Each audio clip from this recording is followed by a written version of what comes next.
Possibly. Okay, so last in the list of symptoms, and we're going to just couple these together because they don't each need their own video. But last in the list of symptoms for complex PTSD, we have memory loss. I literally have blank spots of memory for the last year, and sometimes I still get surprised when they come back. Chest and stomach pain. I talked a little bit about that when we were talking about the physical symptoms. Angry outbursts. I mean, I never did that. I never just randomly, sporadically started fucking being angry about something and like acting like a complete, like, hey mom, I'm out of apple juice. Well, what do you want me to do about it? Oh no. Did I trigger you, Logan? I'm sorry. Logan jumped. I'm not proud. Wow, I'm sorry. I mean, but that's kind of how I was. That's probably why he jumped, because I was like that. Great. All this work to fucking curb trauma, and I still managed to let it infiltrate my family. And the last is difficulty concentrating, because I don't jump around from subject to subject at all.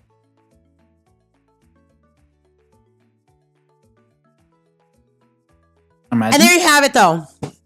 That is my experience with all of the symptoms, and I'm going to create them into shorts, and we're going to label them. And they're going to say complex PTSD, and I'm going to post them up because I think that people need to understand, like, hey, you're not alone. All right, guys, you're not alone. And, you know, I don't really know how people turn around and want to classify or categorize quote unquote crazy. But you know what I think? I think Harley Quinn is amazing. And a lot of people think she's crazy. That's a great example. That nailed it. 100% nailed it right now. All right. Sometimes it really doesn't matter what other people think.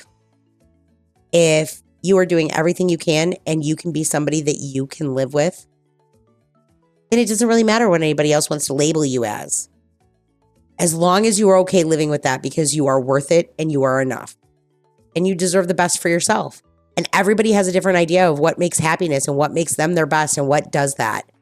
And as long as you're doing everything in your human nature to achieve what you deserve, you will be okay. Make sure you're not doing things because other people are telling you you have to.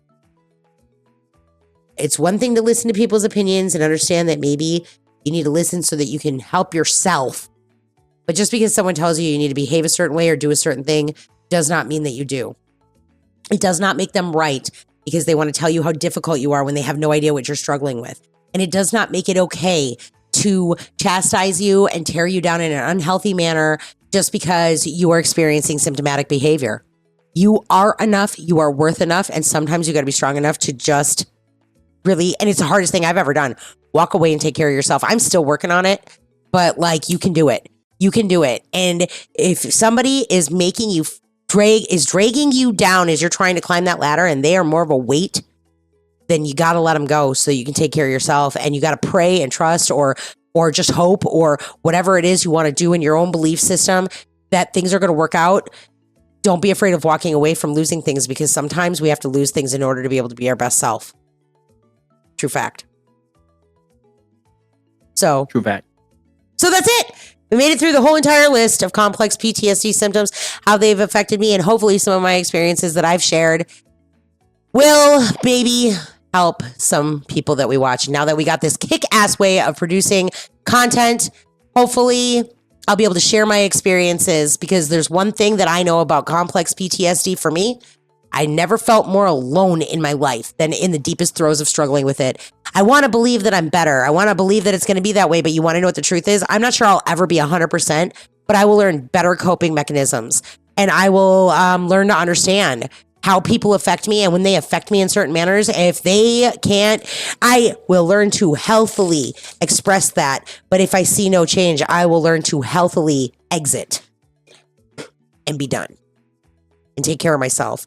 And that's been the hardest thing I've learned through this whole fucking process. So, all right. I guess that's it for the complex PTSD symptom series that we even made little cool things for. So, all right. Bye, guys.